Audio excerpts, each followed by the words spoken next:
はい、ということで皆さん元気でしょうか。明けましておめでとうございます。今年も何卒よろしくお願いします。Alright, people, Happy New Year. Welcome to the Mighty Crown Official YouTube series. Yes, 2021. The first, I shouldn't call artist. Well, he moves like an artist. I'm an artist, son. Come on, son. I'm an artist, man. He's like an artist, but, well, my good friend from New York City, you know, he's a DJ. He has a lot of kind of faces. He's a producer. He's a DJ selector. He has a sound. He's a radio personnel. Center of reggae and dancehall in New York City, no doubt. He's been promoting reggae and dancehall throughout the world from New York City. We got none other than the man, Bobby Konders from Massive B. Hold on. What's the high grade? What's that? Whatever. Hey, I'm here, family. Mushy. Konnichiwa. All these wonderful things. Big up Sapporo, Okinawa, Yokohama, my place, Osaka. Yo, big up everybody. Big up all of Japan. It's all love. You already know Japan, Massive B in Japan. It's like family. No doubt. So what's going on, man? 2021. Yeah, man. We hustling, man. We working. We putting music out. Putting a lot of music out. Producing a lot of music. Yeah, you've been doing like a lot of producing lately, more than selecting, I guess. Yeah, I mean, we do in New York, like we had mentioned earlier, in New York. Now, not all of America, but in New York, you just have more or less underground parties. Because any place legal that has liquor license cannot really open. So everything is kind of underground parties, you know, and they're word of mouth, or you got to get the DM to get the address. So they're kind of underground parties in the dancehall world, you know. So like underneath certain. I don't want to give too much information. You know what I'm saying? Yeah. Because we know they're watching. We know they're watching. You know? But you know what I'm saying. The underground parties, you're supposed to understand what I'm saying. Yeah. Let me get into some history of Bobby first, because a lot of people don't know that you started off as a house DJ or a producer. Well, as a DJ, a street DJ, and I always like dance music as well as hip hop and reggae, and let's just say as a Yankee DJ before I started Massive B. Yeah, I was big in that world. I did, you know, I played in the late 80s, 1987, 88, 89, 90. I was big this in the party scene in New York, you know, and I produced like some underground house music records, you know, and it's funny, one of them that became a classic in the house music world was the one with Muda Bruka called This Poem. Okay, yeah. You know, where I took the poem and put music to it. And then I did other stuff like the Acid House and, you know, other stuff and put a lot of records out on some independent labels, and they did well, you know, and I toured. I went to Europe and stuff and everything. It's just that I always wanted to have a reggae sound, and that's when I just kind of eased off of that and went hardcore with the reggae music in 1991, 92. You were born in New York? Well, I was born actually in a place called Easton, Pennsylvania, but I bust out of... One thing you might know about Easton is Larry Holmes, the fighter. You know, it's a fighter's town, you know. There's hard-working people. You want them kind of towns, you know. But I bust... Like, I lived a lot of places in New York because we lived back and forth. And so I lived in the projects in Queens, you know, Spanish Harlem, and then Brooklyn, all over Brooklyn. And I bust... like as a DJ and a sound system out of Brooklyn. So when everybody knows me from Brooklyn. When you came to New York? Early 80s. So you were like I was staying in New York in the 70s because I had family in Queens. Okay. Yeah. So that's like what age? Like you're like around? Oh, from a little boy on up. Oh, word? Yeah. You're basically then a New Yorker then. Yeah, I mean, you know, I may not have the closed-mindedness as some New Yorkers, because I know from being in the streets, I seen gunshot fire all over the place. Upstate New York, country towns, Jersey, Pennsylvania. So, like in the 80s and stuff, cats would be like, oh, I'm Brooklyn and Ray. And I seen cats carried out in body bags in other towns. You understand what I'm saying? Yeah. Like, shit is real in the streets. You know, like in other places. When did you start Massive B? In 90, 91, 92? Yeah, pretty much. Because I was voicing my first dubs as Massive Sounds, and then I just said Massive B Sounds. So if you listen to some of my early dubs, they just say Massive Sounds. But Massive B, the record label, probably started in 91, 92. I don't know exactly what year, because it was just like a slow transition. And then I just went, started doing more hardcore dancehall stuff. But then some of my productions in that around the 92, 93 kind of really got me big, because I had the house music stuff that did well. But then I did some reggae hip hop stuff, like Super Cat, Get a Red Hot. Yeah. And then the Mac Daddy record, I did some a song with Cuddy. So that reggae hip hop thing kind of really lifted me up in the Jamaican community as well as mainstream hip hop community, because like this a lot like when we did them remixes, the hip hop remixes, we never wanted to say this is what Jamaica should be doing. What we was really trying to do was give the dancehall song a bridge to hip hop DJs that would never play dancehall. Okay. Like, we're not, no disrespect, that we love dancehall, but this is, let's make a banging beat to give it to a hip hop DJ that is not going to play that dancehall record, but this beat is so fucking banging, and whatever that dancehall artist is saying sounds cool, but you have to understand, a lot of Yankees don't understand, a lot of Americans don't understand patois. But that shit sound cool, and they think dancehall and Jamaicans are gangster, and the Americans love gangster culture. That when we put them, did them remixes, the hip hop DJs were loving it back in like 92, 93. And then I did a bunch I did an album called New York City Rude Boy, aka New York City Badman, where we had Get a Red Hot on it, then we had Louis Rankin on it. Okay. Shaggy, Red Fox, Junior Demus, and so forth. Wow. Reverend Badu, some Brooklyn artists, and I voiced them on dancehall rhythm, and then did an individual hip hop remix to each one of them. And back then, them songs were playing hard body in New York. How did you link up with Super Cat? Because after I used to see him in dances in the 80s, because even when I was just like playing Yankee music, I was going to Biltmore. You know what I'm saying? I followed King Addies before, when it was just Danny Dreadlocks and Babyface was young. You know what I'm saying? Yeah.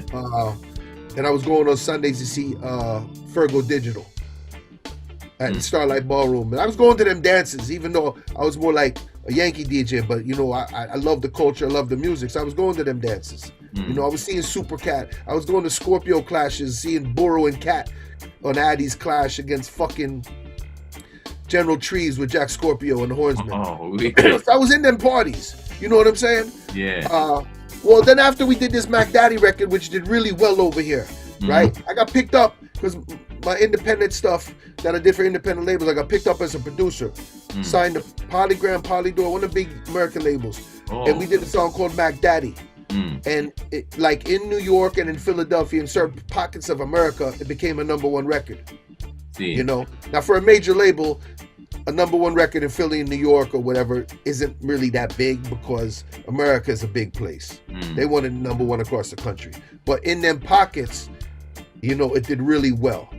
Okay. And it was getting like daytime radio play alongside Boyz II Men or Mariah Carey. So that record did really well. And he was like, he was like an artist that nobody knew, but it was just that the song was big. And then Robert hit me up, and then I used to go to, like, one of my mentors, especially as a reggae engineer and learning the craft, is Philip Smart. Oh, wow. HCF Studio. I used to go there back in 88 and 89. I used to take the train from Brooklyn to Freeport, Long Island. Yeah. And I used to sit with Philip and just try to learn how to engineer. And them times it was 2-inch 24-track tape and learn the proper technique. Process, yeah. You know, because I'm not a reader, but I will watch you. So I learned a lot from Philip, and I met a lot of artists at Philip's studio. And I probably met Cat out there, but then Robert linked me, who was Cat's manager at the time, Robert Livingston, said, we want you to remix Dundada and Get a Red Hot, I think. Yeah, right? Yeah. So I had teamed up with, because I'm not really a beat maker, I met Salam Remy, who was carrying Chuck Chillout's records at the time. Chuck Chillout is one of the early hip-hop DJs. So I met them at WBLS in the 80s, and I said, well, Salam, I need a programmer, because people are hollering at me for some of the work I did in the house music world and so forth, and Ray. And when me and him did Mac Daddy, we did Dundada Hip Hop Remix, we did Get a Red Hot, and so forth, so on. And he started doing his thing, and I continued to do my thing. And that's just how the things led on, and that's how, you know, aside from seeing Supercat, that's when I really kind of met him, and he used to call me and holler at me, you know, in Brooklyn and so forth and so on. Okay. So Salam Remy, and then you kind of teamed up for the remix, and then it's kind of... Exactly. Because Salam's a beat maker, and I would just more or less tell him the direction I was looking for. Because I'm not a musician, you know, I'm an idea man. And I used to, I'm a record collector, so back then we used to have loops, and we used to play records, and loop this up. I don't know how to, you know, I would just say that beat there, loop that up, put an 808 on it, let's add a hi-hat, da-da-da-da-da, that kind of shit. You know what I'm saying? From the technical aspect of it. But I used to have all, you know, I used to have all them beat records. You know, I was a vinyl junkie. Being from in New York, like especially like in Brooklyn and Bronx, Queens, like from like late 80s, 90s, you said you've been to Biltmore Ballroom and stuff, right? Parkside Plaza in the Bronx, where I'd see Burrow, Major Macro, Sluggy Ranks, all these artists, Tippertone, Downbeat the Ruler, all them sounds playing.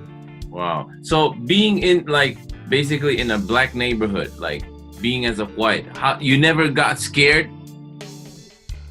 I wasn't born scared. I kind of lived in them environments my whole life, and I'm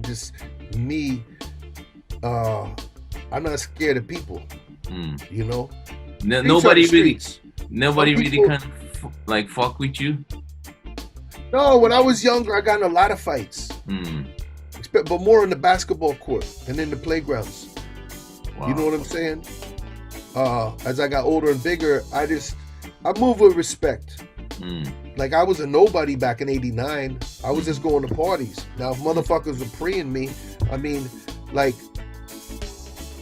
you know, it is what it is. I mean, I used to walk kind of heavy back in the day. Like, you know what I'm saying? My shit, I had access to my shit. You know what I'm saying? Like, you know, in my car, or I snuck it on me or whatever. You know what I'm saying? Yeah. So I grew a little different than a lot of motherfuckers that look like me. You know what I'm saying? So now I ain't no bad man, but I ain't no punk. So there's a difference, you know? I ain't gonna rob you, but I'm gonna defend myself. I never felt insecure or whatever. Now, granted, if there was people out there that didn't like me the way I looked or whatever, well, then that's a hurdle they got to deal with. You know? And by rights, with American history and how the white man and America has dealt with the black man, black man has all the reason in the world not to like white people because of the history of white America and what they have done to the black man in America. You know, from slavery on up, corrupt system, corrupt police forces, corrupt prison system, the whole fucking nine. But I think as human beings, when you analyze the scope of the world, there's probably not more of a loving race than the black race, because all of the shit the black man is going through, to still embrace motherfuckers from outside their community shows you loving people. Because if I was a black man, I don't know if I'd like white people. Because all the shit the white man has put the black man through in America. I don't know about Japan. I can't tell you about Germany. But I know about fucking New York. I know about America. I know we live in a corrupt, double standard system, triple standard system. You understand what I'm saying? Yeah. So, but with that being said, me being a motherfucker, a one-away soldier, you may not like me maybe for the way I look. And if we get into a fight or whatever, I'm just going to try to put it on you because you violated it. See. You know, I'm an old man now, I'm saying, you know what I'm saying? And back in the 90s, I think, like, I looked a little more rough. So my appearance alone made a motherfucker probably didn't want to fuck with me. Okay.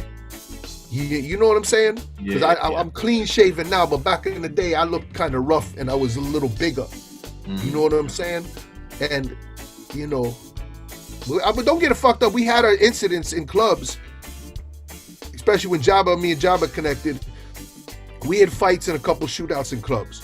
You know what I'm saying? How did you, get into Hot 97? What was the procedure? Well, I was doing mixes for BLS. Okay. WBLS was transitioning and doing their thing and so forth. And Hot 97 just started their thing with Funk Flex, right? They just started as the fucking new hip-hop station. And Flex hollered at me and said, yo, would you be interested in coming over here to do a reggae show? And I just had the vision that, well, I know hip-hop's going to take the fucking world, let alone it runs New York, and this station is going to be 24/7 hip-hop. Yeah. BLS was R&B, adult R&B, urban.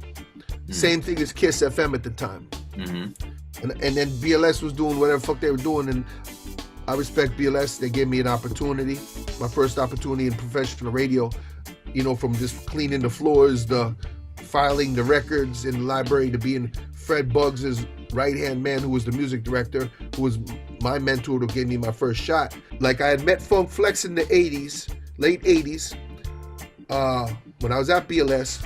He was DJing for a rap group, was playing in the clubs, I guess, and somehow he got connected. I'm not exactly sure how he got connected with maybe his manager or whatever, got connected with Hot 97, and he became the first like real hip-hop DJ on Hot 97. When they was a different station at the time, and they transitioned from a certain style of music into the hip-hop thing. And then as he was doing that and he was on the radio so much, he contacted me, would you be interested in doing the reggae show on Sundays? And that show got so fucking big, so popular, and that's when I incorporated Jabba and so forth. Okay. And it was like, you know, that really catapulted us, because here we are on mainstream radio, but we're not playing reggae like the old time reggae DJs. We're playing reggae with a party vibe. We're talking shit. We got the sound effects. We're playing dub plates. I got the door open. I'm telling artists come in when they in town. You know what I'm saying? Yeah. So I'm bringing Bounty Killer up there, and we're fucking doing live stage shows on the radio.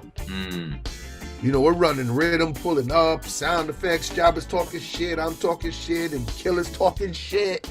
And it's like fucking vibes. Yeah. You know, where we had, you know, from art, like Supercat to, you know. And then I was around all the artists at the time too, because I was voicing a million dub plates. And I'm in Brooklyn, and, you know, the cats know me for doing the work for Supercat now, you know, and then some other artists, and I got my label now.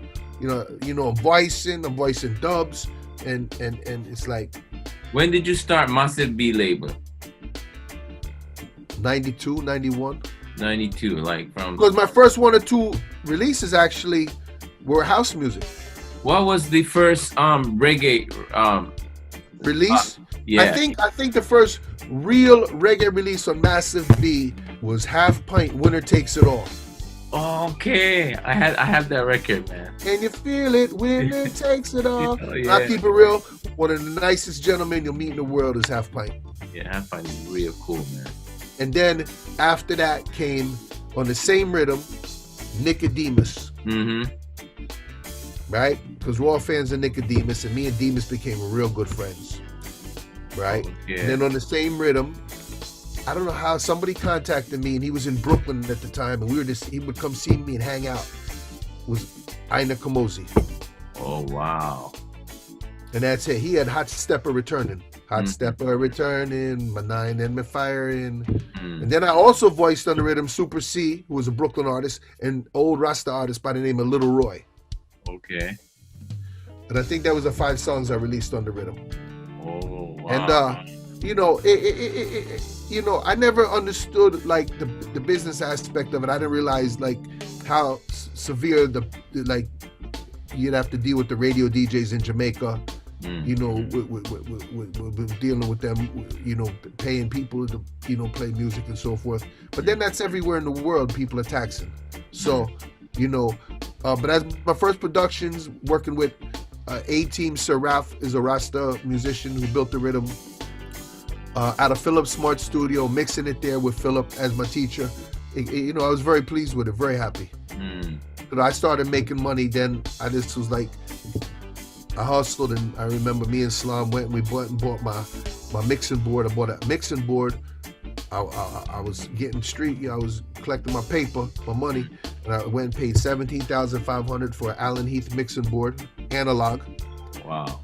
And I think I remember I lived in St. James, which is co-op project type apartment, so I put that right in the living room. Then I spent another 20G and bought a 24-track 2-inch tape machine. And I put that right there. And I set up, I bought some speakers. Philip helped me hook up certain shit. And we used to run the microphone right in the kitchen. And we voiced enough fucking hit record there, son. Wow. Big dub plate, hit record, every fucking thing. Wow. Straight up. And people would say, oh, you can't do this, that, and the other. Need certain Sonics and Ray and all this bullshit. I'm like, fuck that shit. I'm on the ground, son. I'm going to do this. Yeah, so really from the streets, man. Listening to all the stuff that you've been telling me so far. Yeah, no, and I just looked at it like, even from being a producer, doing stuff for the major label and doing stuff for other independent labels, I realized, well, why the fuck can't I press my own records? You know, why can't I do that? Why can't I hustle them out my car? You know what I'm saying? Let alone now, I'm really doing reggae and dancehall and reggae hip hop.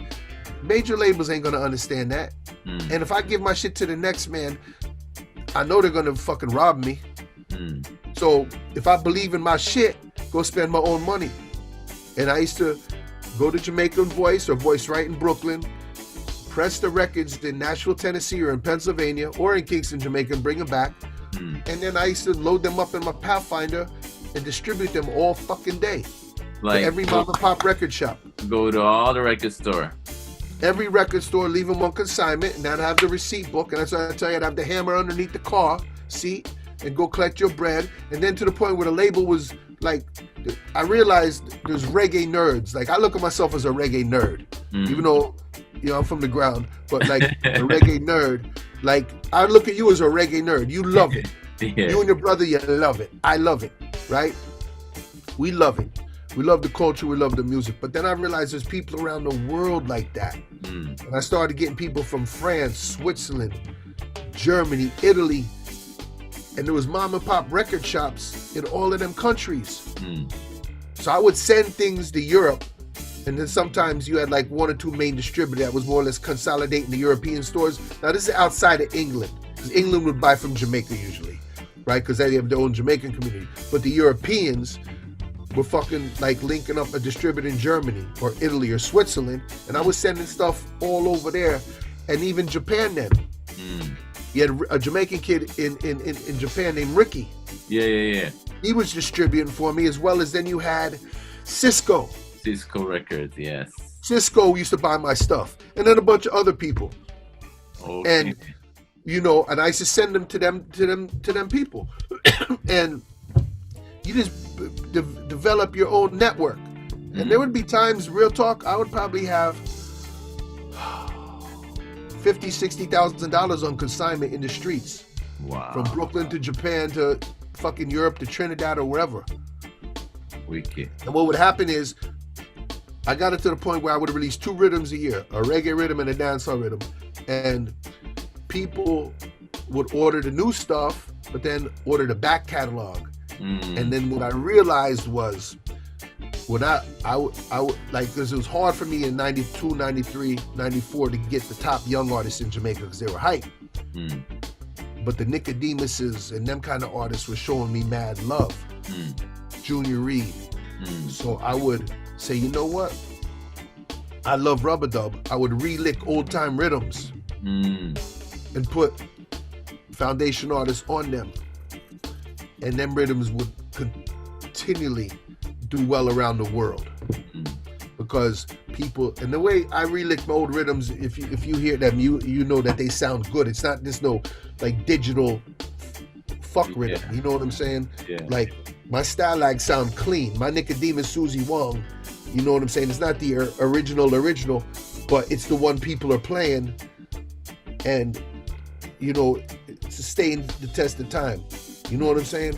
So forth and so on. Then my sick rhythm and the taxi rhythm with Junior Reed Bubblers.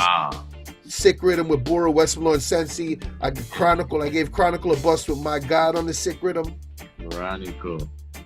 You know, so forth, so on. And all them kind of rhythms, the answer rhythms, and you know, they always did well. And then I did dancehall rhythms as well. And you know, but the rubber dub rhythms always, years later, would continually do well. Cuss, Stormy Weather, so forth, so on. But you also like been producing like a lot of dancehall songs as well. Like you have like the Bone Tequila, Suicide. No, Suicide Murder was massive. He was the first young artist at that time, the voice for me. Like really a big artist. But some of the other artists I met, the breed of money they wanted from me was crazy. And Killer, I had a link with Killer.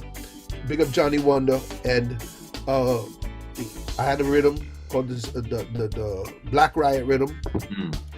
And he voiced Suicide Murder for me, and I just knew that just took off. Man, I remember playing like that back in the 90s, man. Like heavy. 95 probably. 95, right? 60, 94, I remember like I playing it like around 97 heavy, you know.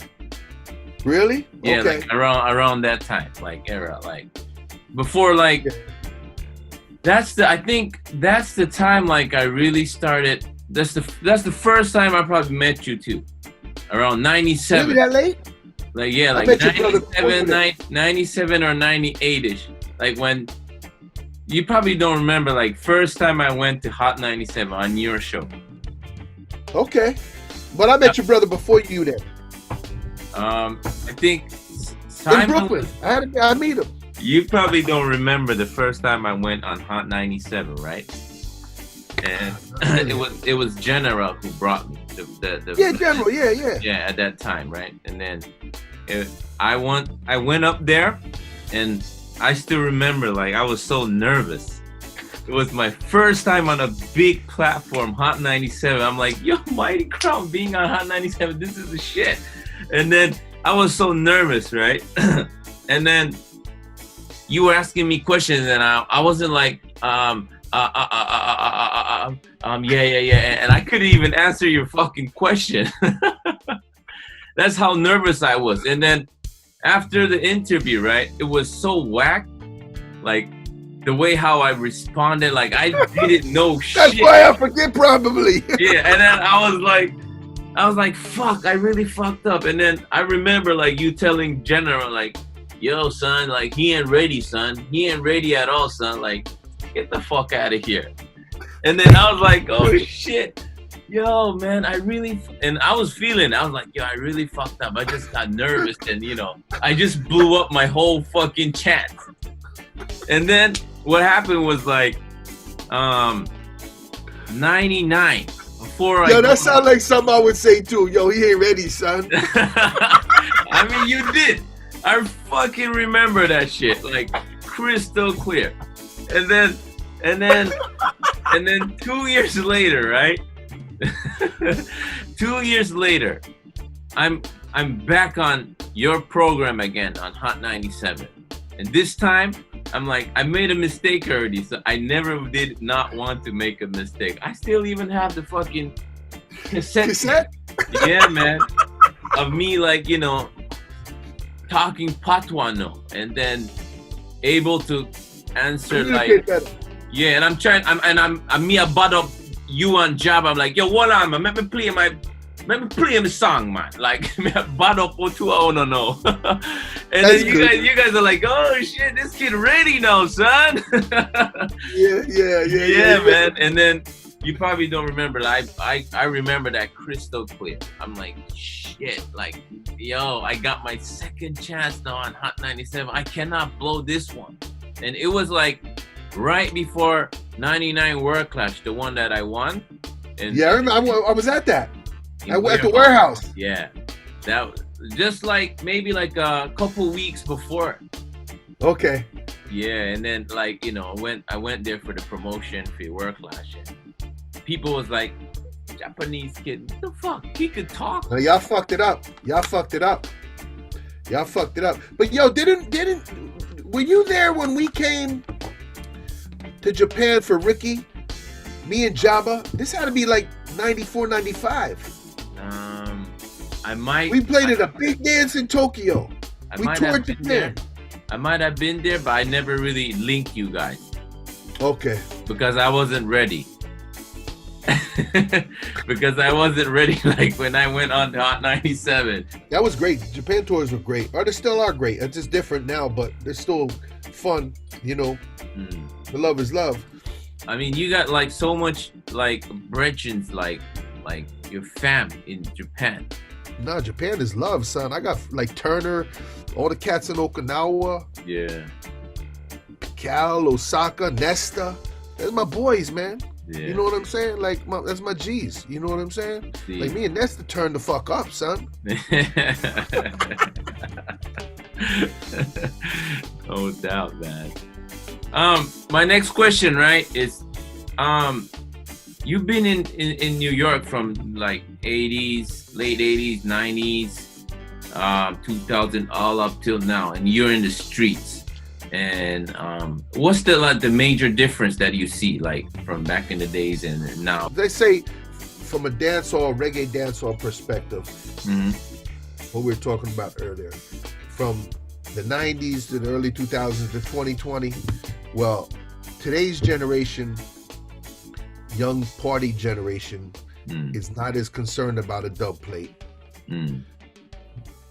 They're not, the sound systems are not good like how they were back in the day. And it's more of it's more about fashion. They're fashion oriented, the dancehall crowd. You know, the class scene has gotten very small. Very small. Oh, they look like, look at me, you know, with their phone on Instagram, and it's just a whole different way they party. But that's how they party. So I can't say it's right or wrong. If that's how a 22-year-old parties, that's how he parties or she parties. Now, musically, obviously, we were talking earlier, dancehall, the dancehall sound, the reggae sound as we know it and as we embraced it has changed too over the last 7 to 10 years or whatever. And that would be more or less the production. They don't really make rhythms no more. They make beats. And all I'm saying is in Jamaica, it's popular. In the Jamaican communities, it's popular. And if I DJ in them arenas, I play it. But the dancehall trap sound, which was what they call it now, has not really connected globally with people around the world. So therefore, when I tour, I notice the crowds are smaller because the popularity of dancehall has gotten smaller. And even, like I spoke to Shaggy the other day, they'll even tell you the streaming numbers are down. So, down because I don't even know if like it ever was big, other than, you know, whatever they do to keep Bob Marley's Legend album #1. I don't fucking know. But, you know, that's just, there's analytically ways for people to trick the system, trick the views, trick the streams or whatever. But back to the essence of what we know as dancehall, growing up from parties and, you know, seeing the big sound string up to rhythm, Steel and Clevie type rhythms or whatever the fuck. They're not making rhythms no more. They're making beats. And they changed the sound of it. And like I said, music is a youth-driven business. So therefore, younger generation is going to do what they feel and what they think is popping. You know, I just think quantity of music does not necessarily mean quality. It's so easy to make music now with a computer. plugging a mic or whatever. Back in the day, we had stages to this shit. The sound has changed, and therefore, I don't think the global appeal is what it is. You know, and you even got some of your top artists out of Jamaica even saying they don't do reggae. So if some of your top younger artists are saying they don't do reggae, they just do music, you know, you're killing you're not helping the fucking movement. So like as you said, like, you know, some of these songs that's like big in Jamaica, right?